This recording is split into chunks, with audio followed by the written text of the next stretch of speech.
Ну что, көптен күткен Рамазан айы басталды және де ол айды өте күшті өткізу үшін неше түрлі әрекеттер жасап жатқан шығарсың. Тіпті осы видеоны көріп жатқан шығарсың. Сені құттықтаймын, себебі сен на самом деле 80% адам сияқты Рамазанды тек қана аш қарынға асқазан оразасы деп қабылдап жатқан жоқсың. Сен де өз оразаңды, өз Рамазан айыңды өте керемет, өте пайдалы қылып өткізгің келіп тұр. Сондықтан да мына видеоны көріп бастадың. И соңына дейін қарайтын болсақ, шынымен де Рамазанды қалай терапиялық эффект алып бітіруге болады, сол туралы сөйлесетін боламыз. Бүгін сіздермен мен Серік Аймұратқызы, тәжірибелі психолог, және де жалпы Рамазан айында мен де сіздер сияқты қатты қиналамын, ойланамын, бірақ сол Рамазанды қалай терапиялық эффект алуға болатындығын бір формат, система шығарып көрдім. Сонымен сіздермен бөліскім келеді, және де осы 30 күн бойы жай ғана қарын ашып, жай ғана кешкісін ифтаритет болып ауызашарларға барумен емес, шынымен де пайдалы өткенін қатты қалаймын. Сондықтан осы видеоны соңына дейін тыңда. Кеттік. Рамазан айында ең бірінші өте қатты неге адамдар қиналады, сол туралы сөйлесейік. Әсіресе адамдар өте қатты ашуланғыш болады, иә.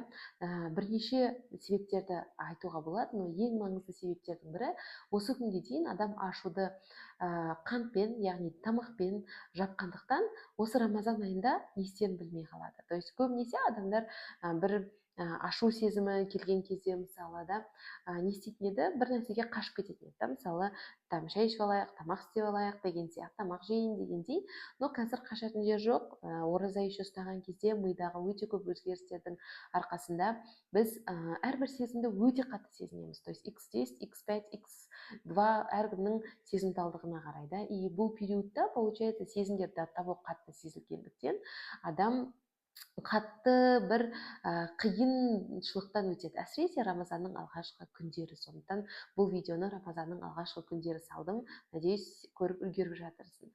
И бұл периодта получается адам әрбір сезімді өте анық, рентпен, толыққанды сезінгендіктен бір жағынан Рамазан қиындай түскендей бір сезім пайда болады. Бірақ бұл тек басында, одан кейін адамның организмі тамақсыздыққа үйренгеннен кейін уже кәдімгідей жеңіл болып бастайды. Бірақ бұл жерде ключевой момент, сен Рамазанды тек қана асқазанның аштығы үшін қолданған келе ма, әлде шынымен де тегін терапия қылып қолданған келе ма да?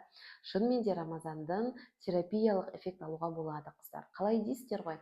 Ключевой момент, біз 11 айлық өмірімізде негізі не істейміз? Бір сезім пайда болған кезде бірден жүгіріп барып, бір ауру ой келсе мысалы, немесе қатты мазалайтын бір сұрақтардан қашу үшін адам не істеп үйреніп қалған? Адам әрдайым тамаққа жүгіріп үйреніп қалған да. Мысалы қыздармен кеттік тамақ ішеміз бірге, кеттік жаман сезім тұрмын, кофе ішіп қайтайын, шай ішіп қайтайын дегендей. Тіпті декреттегі аналарда андай бір прикол бар. Декреттегі қаншама круассан мен кофе декреттегі аналарды құтқарды деген секілді.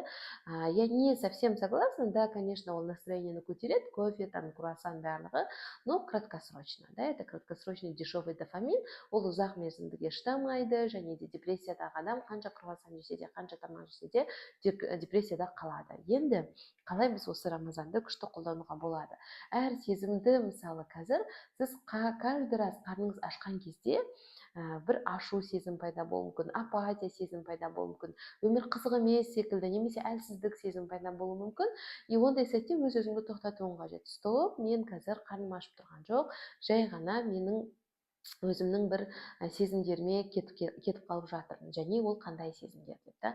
Кәдімгідей өзіңізді реттеу үшін, мысалы, Рамазанға 30 күндік күнделік арнасаңыз болады, немесе заметке арнасаңыз болады, және әр күні моменты замедления деп заголовок жазып қоясыз. Сол моменты замедленияға, мысалы, каждый раз бір приступ, қарның ашқан кезде, біреуге ұрысқың келген кезде, немесе әлсіз, жаман сезім тұрған кезде, немесе әлі ауыз ашуға дейін 5 сағат бар деген сияқты бір сезімдер пайда болған кезде, бірден заметкеға отырып жазуың керек. Қай сұраққа жауап беруің керек? Мен дәл қазір не сезіп тұрмын? Қай сезім мені қатты ашуландыруда, қай ойлар мені өте өзімді жаман сезіндіруде деп. Осылай 30 күн бойы жазатын болсаңыздар, 30 күннің соңында барлығын оқып шыққан кезде өте четкий, конкретный анализ пайда болады. Және сен өзіңнің өмірлік тұрғыдан неден қатты ашуланып тұрғаныңды, өміріңнің қай сферасы хаос болып жатқан сол кезде нақты анықтайтын боласың. Көбінесе адамдар тамақпен созависимый қарым-қатынасқа кіріп кетеді, қашан өміріндегі бір сұрақты тұрақты жаба алмағандықтан. Мысалы, сіз түсініп тұрсыз, күйеуіңізбен қарым-қатынас суып баратыр, күйеуіңізбен жыныстық қатынаста рахаттанбайсыз, немесе балаңызды көп ұрып қоя бересіз сияқты бір сфераңыз сізде проблема болып тұр. Мысалы, балаға қатысты, немесе күйеуге қатысты, немесе самореализацияға қатысты өз ісіңізді бастағыңыз келеді, бірақ немен бастарыңызды білмейсіз. И сондай сәттерде не істеу керек? Адам толыққанды не істейді? Бұл проблеманы ашу, оны шешу өте қиын болғандықтан ол алады да сол проблеманы просто жауып қояды бетін. И одан қайта созависимый отношение тамаққа кетеді. Қазір тамақ жеп алайын, ой сосын ойланамын. В принципе, өмірде бәрі жақсы сияқты. Не үшін мен шүкірсіз болып кеткенмін? Бәрі жақсы ғой. Неге мен бұлай қатты өзімді не істеп жатырмын деп тақырыптың бетін әдемі қылып тамақпен жаба салады. Ал ораза айында ондай мүмкіндік жоқ. Көбінесе біз күндіз Рамазан айында не істейміз? Өзімізбен өзіміз жеке қалған кезде осындай тамақпен жабайын деп жатқан моментте өзімізді тоқтатып сұрақ қойсақ болады. Мен шынымен де өмірімнің қай сферасына наразымын, өмірде қай нәрсені өзгерткім келеді, неліктен мен осындай болып жүрмін. То есть шынайы жауап берген кезде ғана ораза саған шынымен де өте мықты терапиялық эффект береді. Сонымен қатар Рамазанға келетін болсақ, негізі Рамазан өте қатты селф-контроль, яғни өзіңді қадағалауды өте күшті үйретеді. Дисциплинамен проблемасы бар адамдарға Рамазан шипа болады дер едім. Себебі шынымен де ойлашы, Рамазан күндіз бойы сен оразасың, түнде тарауих намазын оқисың, и получается, конкретно прокачиваешь себе дисциплину. Әдетте жай ғана құптан намазын оқуға ерінетін адам енді 20 рәкаттық тарауих намазын оқу бұл өте үлкен дисциплинаны талап етеді. Сол арқылы сен өзіңді көре аласың, на что ты на самом деле способна. И Рамазан айында қалған осындай самодисциплинамен ары қарай 11 айға кіріп кетуің қажет. Яғни сен осы бір жыл бойы, мысалы 11 ай бойы ораза ұстамайсың, тарауих оқымайсың да, жай ғана күн болып өтеді.